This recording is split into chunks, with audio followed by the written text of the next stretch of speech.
নমস্কাৰ মই হজয় দলে হয়নেটা ক্লাছলৈ স্বাগতম জনাইছো আজিৰ ক্লাছত আমি জিওগ্ৰাফিৰ মোস্ট ইম্পৰ্টেন্ট 10টা এমসিকিউ কোৱেশ্চন আলোচনা কৰিম আৰু সেইখিনি কোৱেশ্চন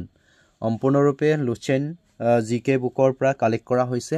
সো আপোনালোকে 10টা কোৱেশ্চনৰ ভিতৰত কিমানটা কোৱেশ্চন আনসাৰ কাৰেক্ট কৰিব পাৰে আপোনালোকৰ স্কৰমু মোক কমেন্ট সেকশনত কমেন্ট কৰি জনাবলৈ নাপাৰিব আৰু যিসকল ব্যক্তি আমাৰ ইউটিউব চেনেলৰ ফাৰ্স্ট টাইম চাই আছে আপোনালোকে আমাৰ ইউটিউব চেনেলটো সাপোৰ্ট কৰিব বুলি মই আশা ৰাখিলো So, আজিৰ ক্লাছৰ কুৱেশ্যনৰ মাজলৈ আগবাঢ়িছো আৰু এক নম্বৰ কুৱেশ্যনতে আছে আমাৰ which of the following is not union territories of India তলৰ কোনটো ভাৰতৰ কেন্দ্ৰীয়কৃত অঞ্চল নহয় ইয়াতে কি উদিছে নহয় এক্সামত যেতিয়া আপোনালোকক নোট দিয়া থাকে তেতিয়ালে এনেকৈ ৰাউন্ড কৰিব যাতে আপোনালোকে ফটোত কিনি চকুত পৰে ইয়াতে চাৰিটা অপচন আছে আৰু এই চাৰিটা অপচনৰ ভিতৰত আমাৰ অপচন ডি টো শুদ্ধ উত্তৰ হ'ব মালদ্বীপছ All Maldives to amar ki hoy amar Indiar union territories nohoy বৰ্তমান আমাৰ ইণ্ডিয়াত 8খন ইউনিয়ন টেৰিটৰিজ আছে আৰু ষ্টেট বুলি ক'লে আমাৰ ষ্টেট কেইখন আছে বৰ্তমান 28 আছে ওকে 28 অৰ্থাৎ মনত ৰাখিব 28/8 এটা আমাৰ ইউনিয়ন টেৰিটৰিজৰ নাম কিটা ইয়াতে মই লিখি দিছো এক নম্বৰ আমাৰ চণ্ডীগড়ৰ ক্যাপিটেল চণ্ডীগড়ে হয় মনত ৰাখিব আনন্দমান এণ্ড নিকোবৰ আইল্যান্ড ইয়াতে ফৰ্ট ব্লেয়াৰ হয় ইয়াৰ ক্যাপিটেল তাৰ পিছতে ফডুচেৰী তাৰ পিছতে আইলে দাদাৰ and Nagar এবেলি and Daman and ডিউ আগতে দাদাৰ এণ্ড নাগাৰ এবেলি বেলেগ আছিল কিন্তু দামান এণ্ড ডিউ লগত এতিয়া মাৰ্জ কৰি দিয়া হৈ গ'ল একেলগে তাৰ পিছতে ইয়াতে আইলে দিল্লী ইয়াতে মিছ টাইপিং হৈ আছে দিল্লী ওকে তাৰ পিছতে আইলে লাইকাদ্বীপ আৰু লাইকাদ্বীপৰ ক্যাপিটেল হৈছে কাবাৰাত্তি আৰু সেই লাইকাদ্বীপটোৱে হৈছে আমাৰ ইউনিয়ন টেৰিটৰি আটাইতকৈ স্মলেষ্ট কি হ'ব আটাইতকৈ স্মলেষ্ট ইউটি হয় ইউনিয়ন টেৰিটৰিজ হয় তাৰ পিছতে আইলে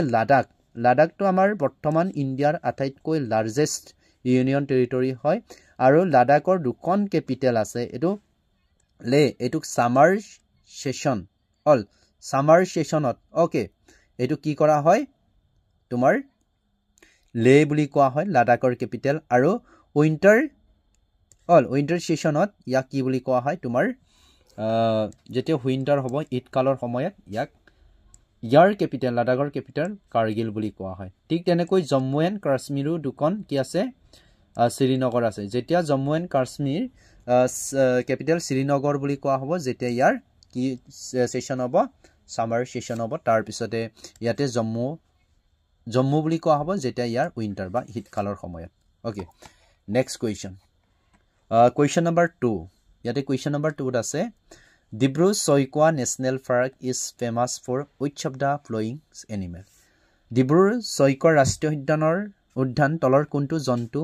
বা জীৱসমূহৰ বাবে বিখ্যাত ওকে ইয়াতে চাৰিটা অপচন দিয়া আছে অপচন এ আছে rhinoceros and golden langur option B আছে দেউহা and wild horse option C আছে দেউহা and golden langur and option D আছে ৰাইনোচৰ এণ্ড ওয়াইল্ড হৰ্স ইয়াতে আমি জানোৱে যে ডিব্ৰু-চৈখোৱাটো বিশেষকৈ ওয়াইল্ড হৰ্স বা বনৰীয়া ঘোঁৰাৰ কাৰণে বিখ্যাত হয় লগতে ইয়াত যথেষ্ট পৰিমাণৰ দেউহা পোৱা যায় সো ইয়াৰে কাৰেক্ট আনসাৰ হ'ব অপচন বি ৰাইনোচৰ অকলে জানে ৰাইনোচৰ ক'ত পোৱা যায় তোমাৰ কাজিৰঙাত পোৱা যায় আৰু গোল্ডেন লেগুৰৰ যদি কথা কওঁ তেতিয়ালে তোমাৰ ৰাইমনা নেশনেল পাৰ্কত পোৱা যায় ওকে এতিয়া আমি আগবাঢ়িছো বৰ্তমান আমাৰ অসমত there are 7th national park in Assam আৰু এক নম্বৰ হৈছে কাজিৰঙা নেশনেল পাৰ্ক ইয়াতে গোলাঘাট আৰু নগাঁও ডিস্ট্ৰিক্টত আছে মানাস নেশনেল পাৰ্ক বিশেষকৈ ক'ত আছে বাক্সা তাৰ পিছতে ওৰাং নেশনেল পাৰ্ক ক'ত আছে দৰং এণ্ড শোণিতপুৰ ডিস্ট্ৰিক্ট তাৰ পিছত ডিব্ৰু-চৈখোৱা নেশনেল পাৰ্ক ক'ত আছে তিনচুকীয়া মই ক'লো এইটো ওয়াইল্ড হৰ্সৰ কাৰণে বিশেষকৈ বিখ্যাত তাৰ পিছত নামেৰি নেশনেল পাৰ্ক ক'ত আছে শোণিতপুৰ তাৰ পিছতে ৰাইমনা আছে কোকৰাঝাৰ আৰু এইটো গোল্ডেন লেগুৰৰ কাৰণে বহুত বিখ্যাত সোণালী বান্দৰৰ কাৰণে তাৰ পিছতে দিহিং পাটকাই নেশনেল পাৰ্ক ক'ত আছে ডিব্ৰুগড় এণ্ড তিনচুকীয়া কেতিয়াবা ডিস্ট্ৰিক্ট কেইখনৰ নাম দিয়ে বা কিহৰ কাৰণে বিখ্যাত হেতু মেটচিং কৰিব দিয়ে সো মনত ৰাখিব দিহিং পাটকাই নেশনেল পাৰ্কটো তোমাৰ ওয়াইল্ড এলিফেন্টৰ কাৰণে বিখ্যাত বনৰীয়া হাতীৰ কাৰণে বহুত বিখ্যাত হয় নেক্সট কুৱেশ্চন তোমাৰ এইটো কিমান আছিল কুৱেশ্চন নম্বৰ 2 ওকে তাৰ পিছতে কুৱেশ্চন নম্বৰ এতিয়া আইলে 3 ওকে ইয়াতে চোৱা mount Kisan is located in which of the following state তলৰ কোনখন ৰাজ্যত মাউণ্ট কিষান অৱস্থিত ইয়াতে মাউণ্ট কিষান এইটো অলপ আনকমন টাইপৰ কুৱেশ্চন সো ইয়াৰে যদি কাৰেক্ট আনসাৰ চাওঁ তেতিয়ালে অপচন এটো শুদ্ধ উত্তৰ হ'ব মণিপুৰত এখন কি হৈছে পাহাৰ হয় এখন ঠিক আছে মাউণ্ট কিখান এখন কি হয় পাহাৰ টুৰিষ্ট প্লেচ হয় বৰ্তমান কি হয় টুৰিষ্ট প্লেচ পৰ্যটকৰ স্থল হয় ইয়াতে বহুত মানুহ আহে ঠিক আছে নেক্সট কুৱেশ্যনটো কুৱেশ্যন নম্বৰ 4 এনে ধৰণৰ কুৱেশ্যনো আমাক এক্সামত সুধি দিয়ে okay what is the total area of Assam ইয়াতে অসমৰ মুঠ মাটি খালি কিমান সো ইয়াৰে কাৰেক্ট আনসাৰ হ'ব অপচন ডি টু 78,438 স্কয়াৰ কিলোমিটাৰ ইয়াতে কিন্তু কিলোমিটাৰে দিয়া আছে কিন্তু স্কয়াৰ কিলোমিটাৰ কেতিয়াবা এটো স্কয়াৰ কিলোমিটাৰ দিয়া নাথাকি কেতিয়াবা কিহত উদে মাইলছত উদি দিয়ে সো মনত ৰাখিব স্কয়াৰ মাইলছত 30,285 কি হ'ব স্কয়াৰ মাইল হয় এইটো মনত ৰাখিব ঠিক আছে ওকে এইটো কথা মনত ৰাখিব নেক্সট কুৱেশ্যন টু কুৱেশ্যন নম্বৰ তোমাৰ 5 ত আছে clouds floats in the কি হ'ব লাগে in the atmosphere because of their কোনটো কাৰণৰ বাবে বায়ুমণ্ডলত ধাৰ উপঙি থাকে সো ইয়াৰে হ'ব লো ডেনসিটিৰ কাৰণে ওকে অপচন বি টু কাৰেক্ট আনসাৰ হয় তাৰ পিছতে কুৱেশ্যন নম্বৰ 6 ত আছে the words monsoon is derived from the monsoon শব্দটো উৎপত্তিত হৈছে কৰ পৰা উৎপত্তিত হৈছে ইয়াতে চাৰিটা অপচন দিয়া আছে লেটিন শব্দ তাৰ পিছতে আছে সংস্কৃত উৰ্দু তাৰ পিছত আৰবিক সো কাৰেক্ট আনসাৰটো আমাৰ হ'ব অপচন ডি আৰবিক টু কাৰেক্ট আনসাৰ হয় ওকে নেক্সট কুৱেশ্যন নম্বৰ তোমাৰ 7 কুৱেশ্যন নম্বৰ 7 ইয়াতে the most common causes of pollution of air is বায়ু প্ৰদূষণৰ আটাইতকৈ অচৰাচৰ কাৰণ হৈছে বিশেষকৈ আমাৰ বায়ু কিয় প্ৰদূষণ হৈছে ইয়াতে কেইটামান গেছৰ নাম দিয়া আছে কাৰ্বন ডাই অক্সাইড কাৰ্বন মনোক্সাইড সালফাৰ ডাই অক্সাইড তাৰ পিছত স্মোক দিয়া আছে সো কাৰেক্ট আনসাৰ হ'ব অপচন এ টু কাৰ্বন ডাই অক্সাইডৰ কাৰণে আমাৰ বায়ুৰ প্ৰদূষণটো যথেষ্ট পৰিমাণে হৈছে তাৰ পিছতে আহিলে question number 8 the easternmost peak of the Himalaya আটাইতকৈ পূবত থকা পূব সাইডত থকা কিউ দিছে সিংহটোৰ নাম দিছে ঠিক আছে পিকটোৰ নাম দিছে সো ইয়াৰে কাৰেক্ট আনসাৰ হ'ব অপচন এ নামচাং বৰুৱা ওকে মই একেবাৰে আপোনালোকক ডেসক্ৰিপচনত কিবা এটা দিয়া আছে হল এই ভিডিওৰ ডেসক্ৰিপচনত মই কিবা এটা দিছো আপোনালোকে এইটো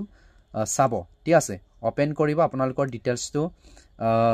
ফুলফিল কৰিব ইমেইল দিব নিজৰ নাম দিব ফোন নাম্বাৰ দিব আৰু আপোনালোকে এই বস্তুটো সাবমিট কৰিব ঠিক আছে কিবা এটা দিয়া আছে মই নকওঁ আপোনালোকে ডেসক্ৰিপচনত গৈ সাবমিট কৰিব আৰু সাবমিট কৰাৰ পিছত আপোনালোকৰ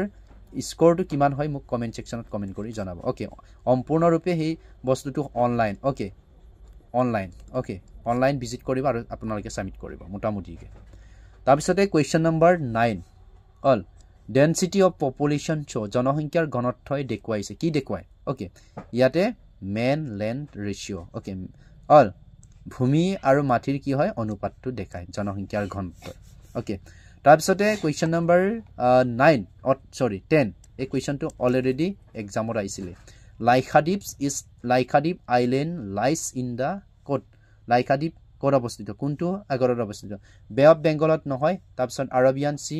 লংষ্টেইন গল্ফ অফ মানাৰ সো ইয়াৰে কাৰেক্ট আনসাৰ হ'ব অপচন বি আৰবিয়ান সি এটো লাইখাদ্বীপটো অৱস্থিত সো আপোনালোকক 10টা কুৱেশ্যন আজি আগবঢ়ালো পিছৰ ক্লাছতো মই অলমোস্ট 20টা মান কুৱেশ্যন আনিম বুলি ভাবিছো যদি আপোনালোকে সাপোৰ্ট কৰে সো